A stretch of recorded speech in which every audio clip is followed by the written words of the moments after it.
That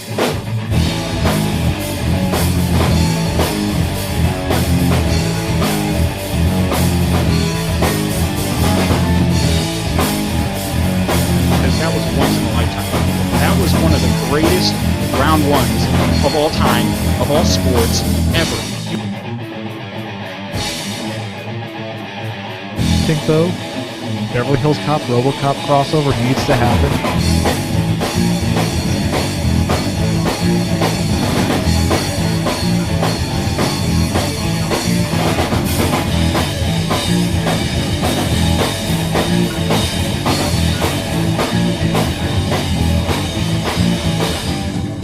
What is going on, everybody? Welcome to Words My Face. My name is Brian. With me, as always, producer extraordinaire Brendan.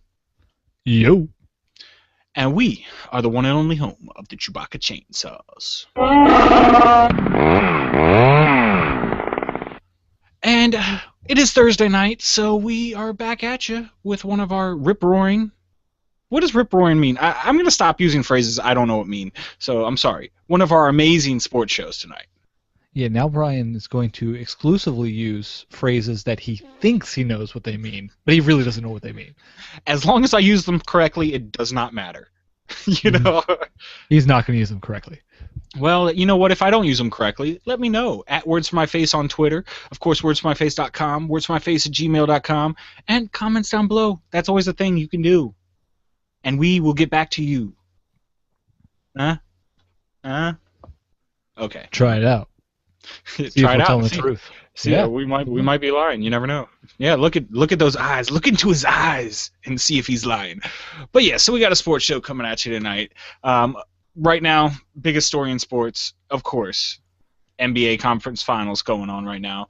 East and West. We'll give you a rundown of what's going down there. Have a little bit of football news. Aldon Smith's in the news again. There's a new lawsuit going against the NFL, so we'll be talking about that. And I don't know if Mike Tyson was actually in L.A. during the game, but something very Mike Tyson-ish happened there. So we'll get you all that happening in the MLB. But let's start it off with the only thing we can start it off with, really, because Chewbacca doesn't like to be pushed back. He's like, you cannot bury this lead. If you do, I will chainsaw you in half. And so I do what he says. And that is the Chewbacca Chainsaw of the Week award.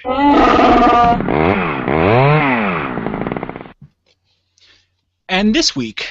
the award goes to... We need to get a drum roll. That's what we need to do. A drum roll? I know a drummer. We already have a Chewbacca with a chainsaw. I don't think a drum roll's really adding anything to this one. I think every good show needs a drum roll. And I know a drummer who can record said roll for us. So, hey, Tuesday Night Special. Alex, that's you, buddy. That drummer. That's you, Alex, buddy. Tuesday Night Special. Is that our guy from Tuesday Night Special? Tuesday Night Special, that's it. And I don't know why we're hyping this group, because they're broken up now. So we're actually, our theme song was the last official thing that they did together. For our song. They made our song, and then they broke up. It's like, the greatest artists, they always die before they become really famous. So this group just broke up before they became famous, because that theme song was amazing, and it will make them famous whether they like it or not. I hope they like it. But so this week's Chewbacca Chainsaw Award goes to a very nice young woman, and I should actually say girl. And normally you would say no, you should say young woman. No, but this girl's 11 years old, and that is Lucy Lee. She just qualified for the U.S. Women's Open in golf, and she's the youngest person to ever do so. So that is a major event in golf that an 11-year-old qualified for. That's pretty amazing. Although I'm not as surprised as I might be. It was like, oh man, actually, you know what? It's probably been 10 years since there was another young woman that was actually a young woman. She was like 16 or something at the time. Michelle Wee. She was actually 13 when she qualified. Oh, 13. Yeah. I remember her and actually trying to qualify. A cool thing about this story is that the record was broke again for the youngest woman to qualify for the U.S. Women's Open, and by a couple months, like she was like 12 years old or something. And that was actually a teammate, went to the same golf school as this girl who just broke the record. So. Wait. Okay, so this is just for the Women's Open, because I think that's a few years. What was it? Back when I was 10 years ago, she was going for. I don't remember her qualifying, although I'm sure she did at some point. But she was competing for not just the women's open, but just the PGA standard. Oh yeah, One of the Michelle standard Wie was PGA on the tournaments, tour U.S. for a Open. while, and she did. I mean, she's kind of faded now, but I mean, who really knows anything about women's golf? So after she hit over 16, they're like, oh, well, it's not so much a story. She's not that young anymore, so let's go find even younger. But I mean, this girl is actually still in elementary school. She was in. I don't believe she's graduated 5th grade yet. So, you know what? You get the Chewbacca Chainsaw of the Week award. Yeah. So yeah. And perhaps more to come if she's starting at 11. Well, let's hope this isn't her peak. No one wants to peak at 11. That's the worst pace to peak ever. It's like I reached the top of the mountain when I was 11, and I can never get back. Womp womp. Sad. But let's move it on and talk a little bit about Aldon Smith. Now, on a previous episode of ours, I talked about how he got in trouble in the airport. Yeah. I kind of mentioned some of the other things he got done, so this is really just an update of what's going on with him. So he has recently pleaded guilty to 3 felony weapons charges and 2 misdemeanor counts of DUI.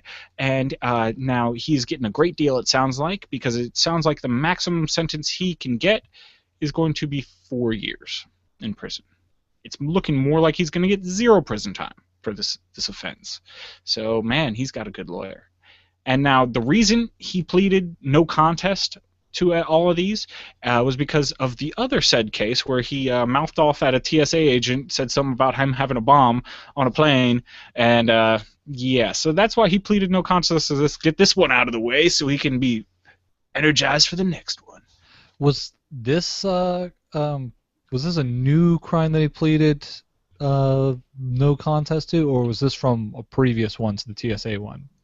This is way previous. This is like I believe it's back in 2012, maybe early 2013 was when this when the one he just pleaded no contest to happened. So yeah, this was a while previous trial. Well, again, when you're rich and you have lawyers that just push everything back until they want to, I mean, yeah, that's why celebrities don't really go to jail. I mean, this guy had 3 felony weapons charges, and yeah, he's just probably no jail time. But if you're a 49ers fan, I bet you're happy. But it's not looking good for the next case, so this is probably going to compound things.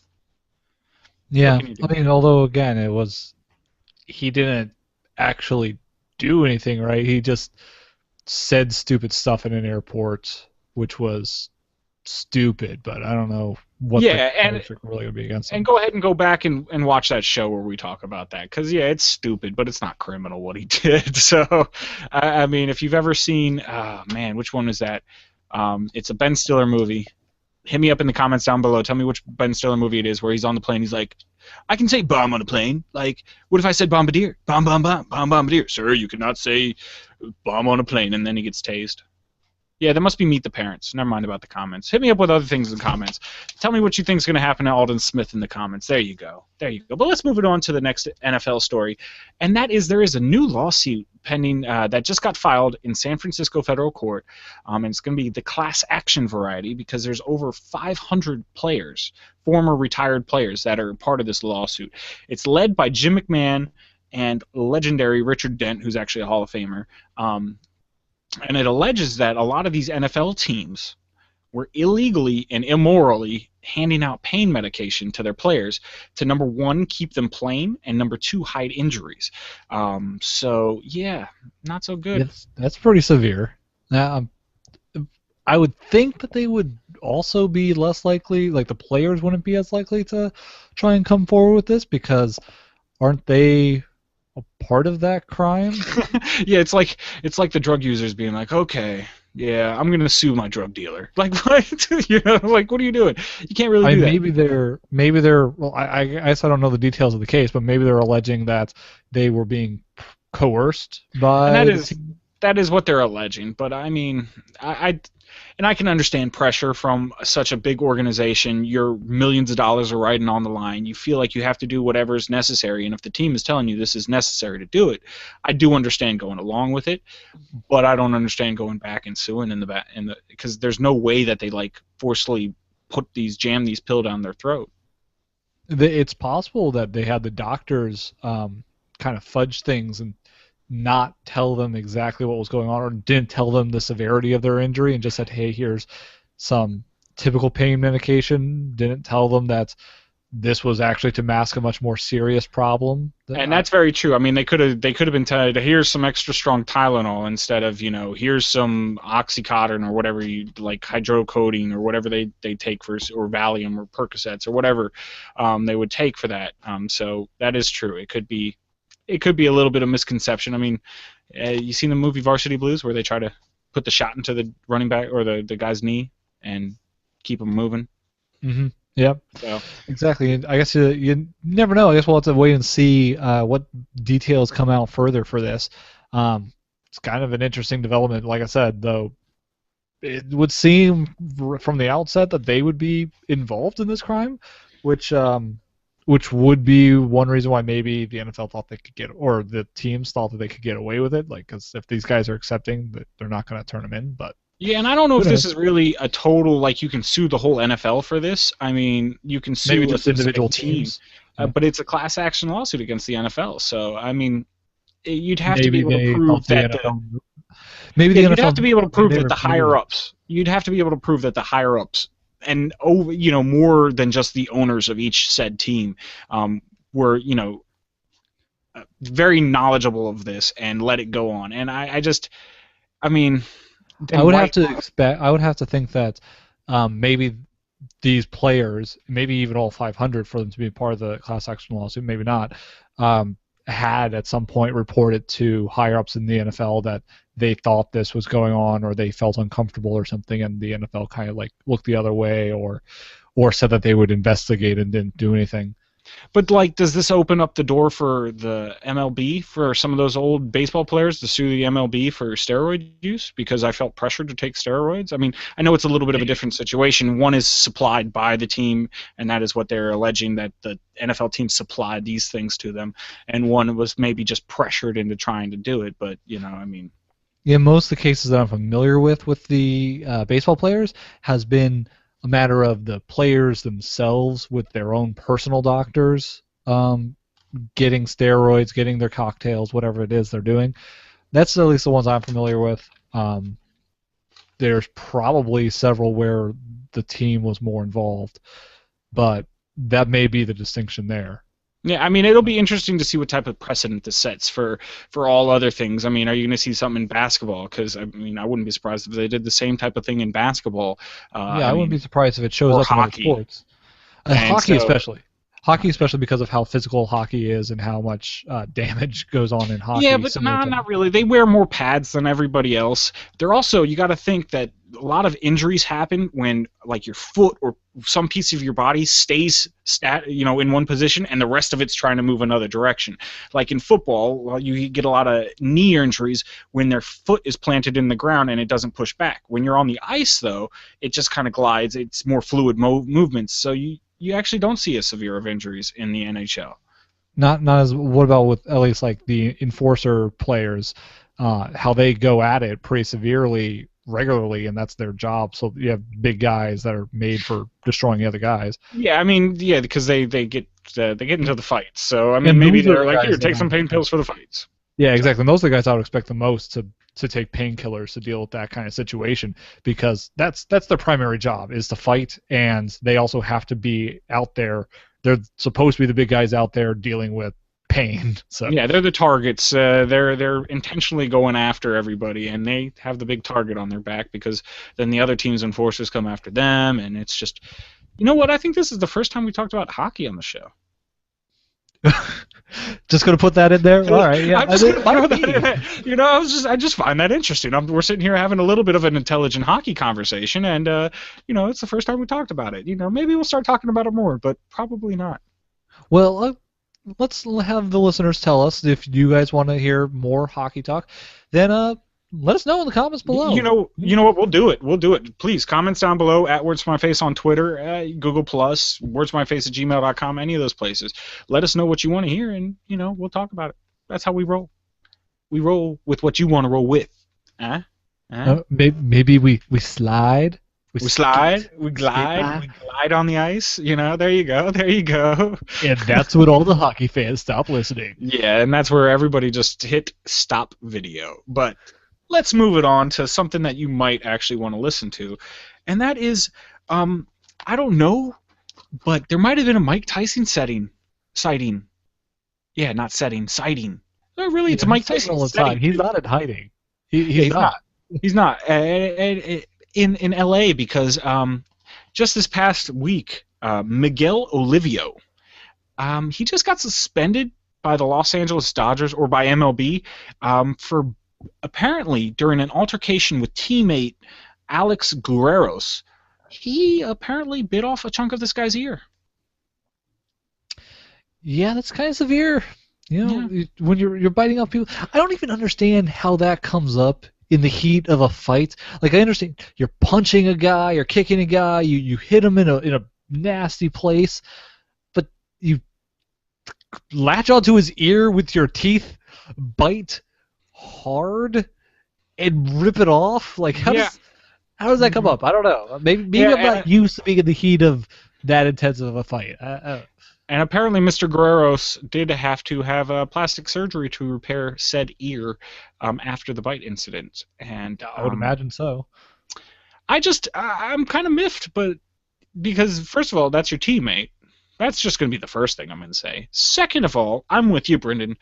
Don't really understand the whole ear biting thing, where that really comes up. I understand Mike Tyson doing it because he actually purposely went for the ear, but maybe they're And he was just kind their of an heads were aggressive guy, so yeah, and maybe their heads were together or they were headbutting each other, and he just said "Arr!"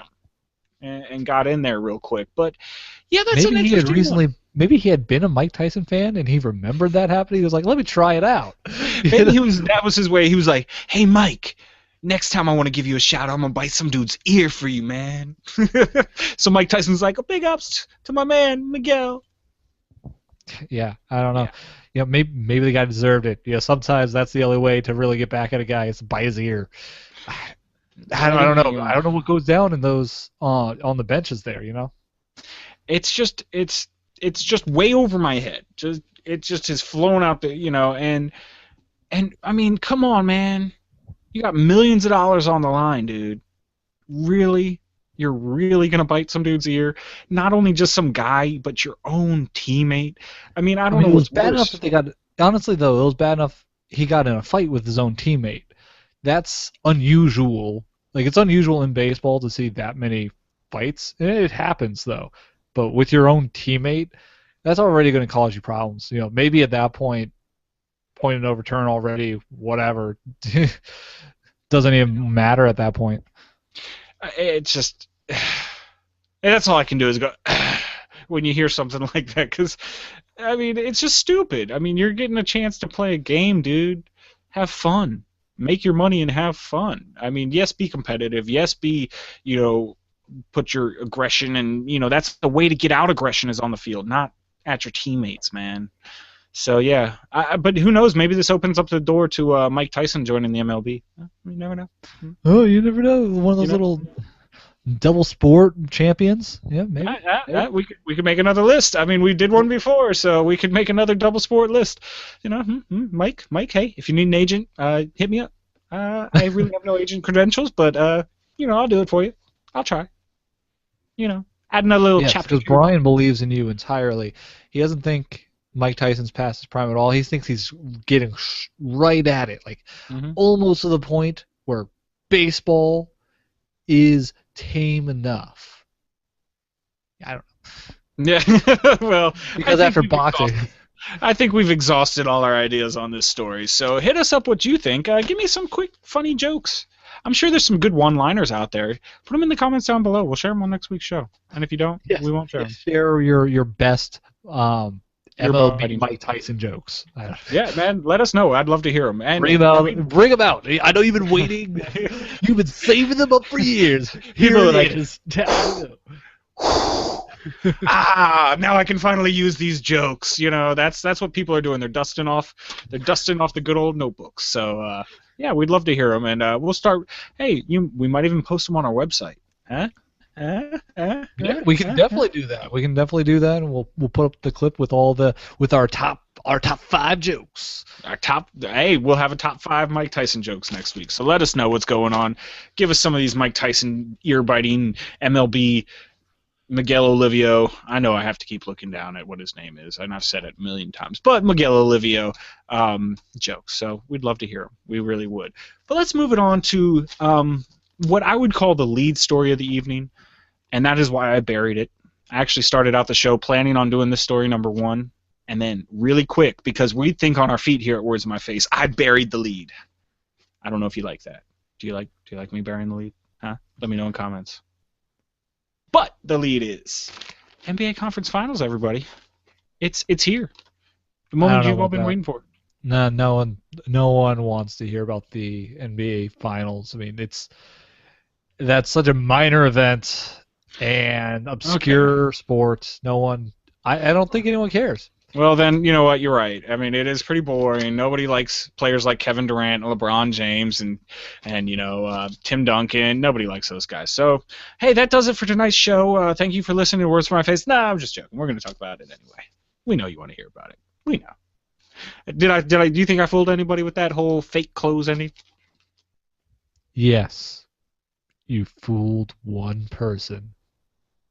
Am I looking at him right now on the other side of the screen? No, you're He was like, dude, no, I didn't really mean that. Like, you didn't see that, but in the box down below, he's doing this. Like, no, I didn't mean it. I didn't mean it.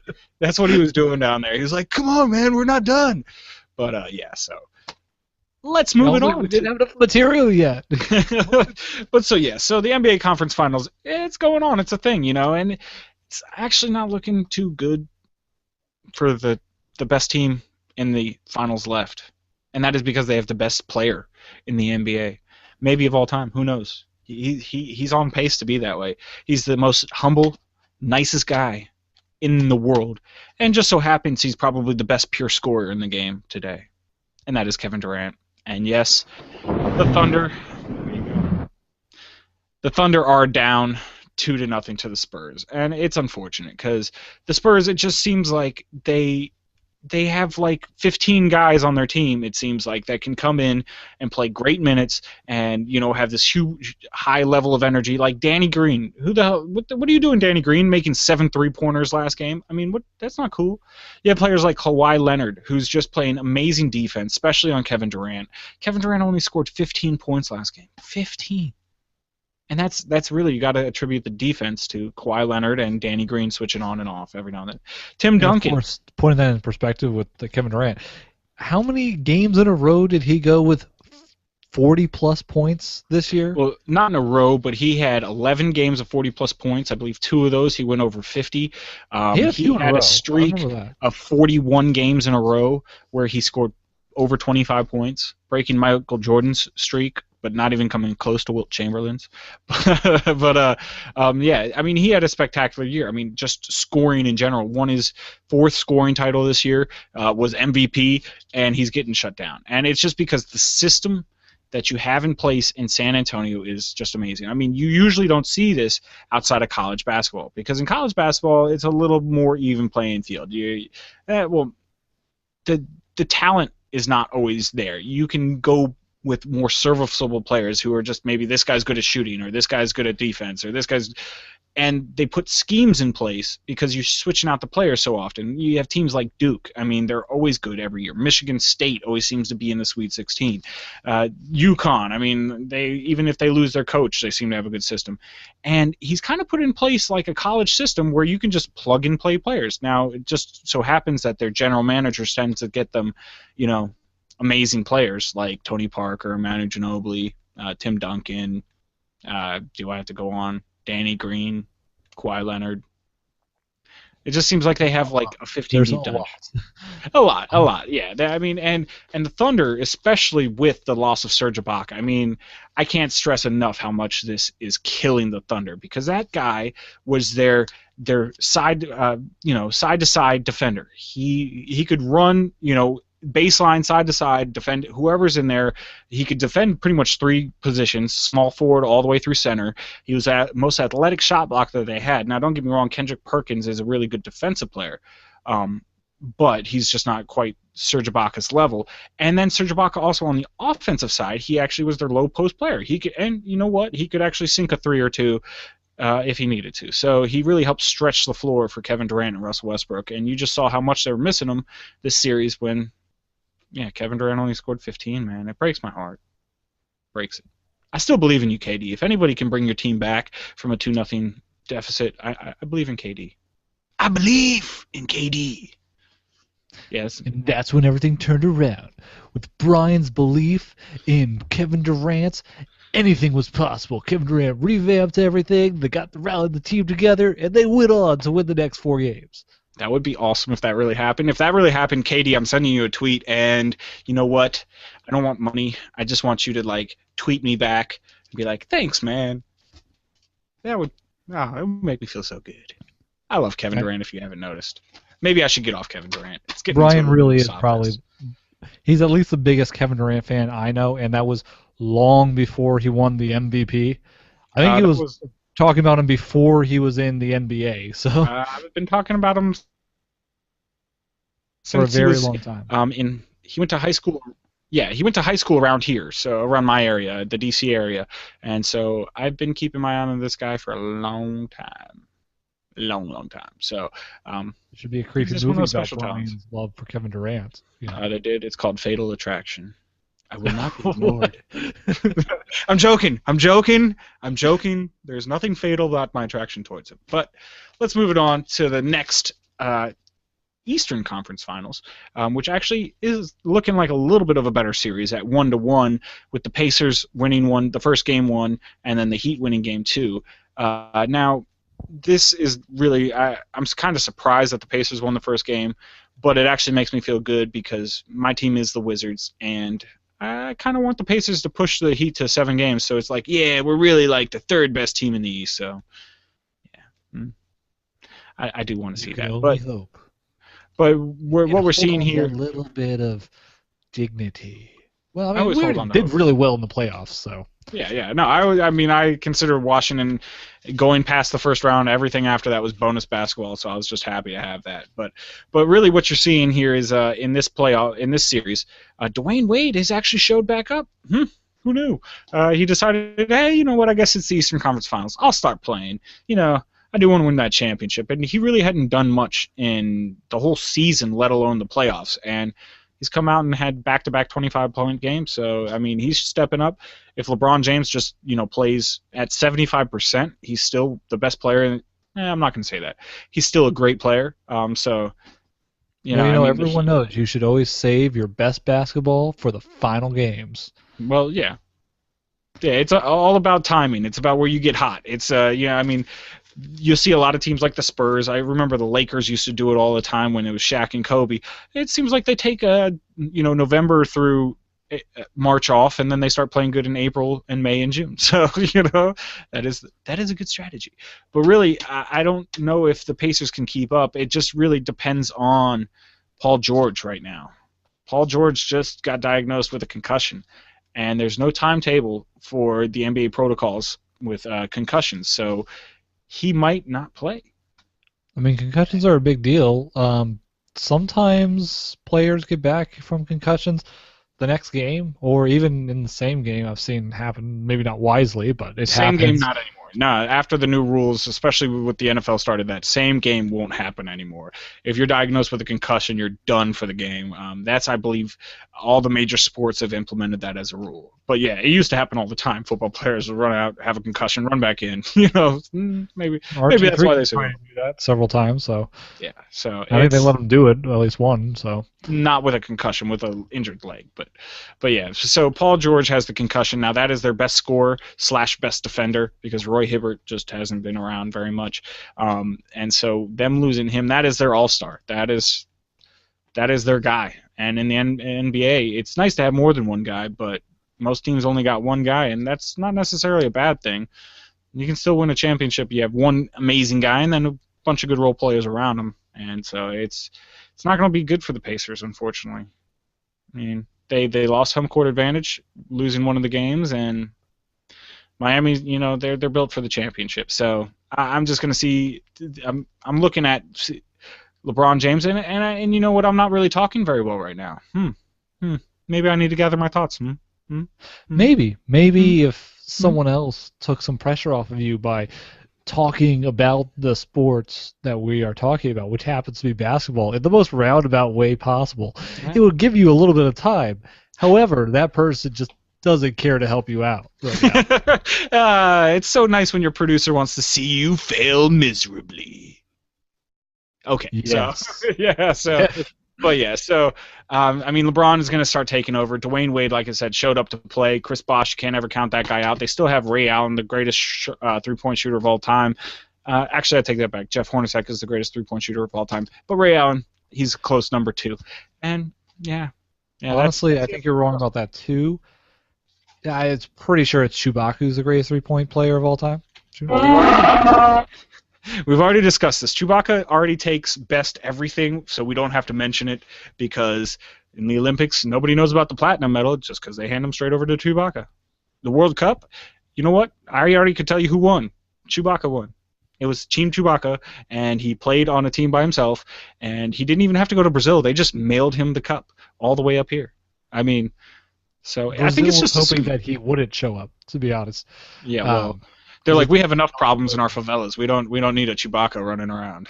Giant 8-foot Wookiees, no good, no bueno. Oh wait, they don't speak Spanish there. they How do you speak say no good Portuguese, in I think. Portuguese? How do you say no good in Portuguese? Put it in the comments down below. I'd like to know that. I'm curious. But I'm yeah, curious too. I think that about does it for the show tonight. Hope you enjoyed the show. Again, subscribe, throw stuff in the comments down below. We'd love to know what you'd like us to talk about. And next show will be Monday night, and it will be I need a horrible movie of the week. So go ahead and send me all those suggestions at Word for My Face on Twitter, any of the comments down below. And yeah, I think that about does it. So as always, I'm Brian. With me, as always, producer extraordinaire Britton. Yo. And we are signing out.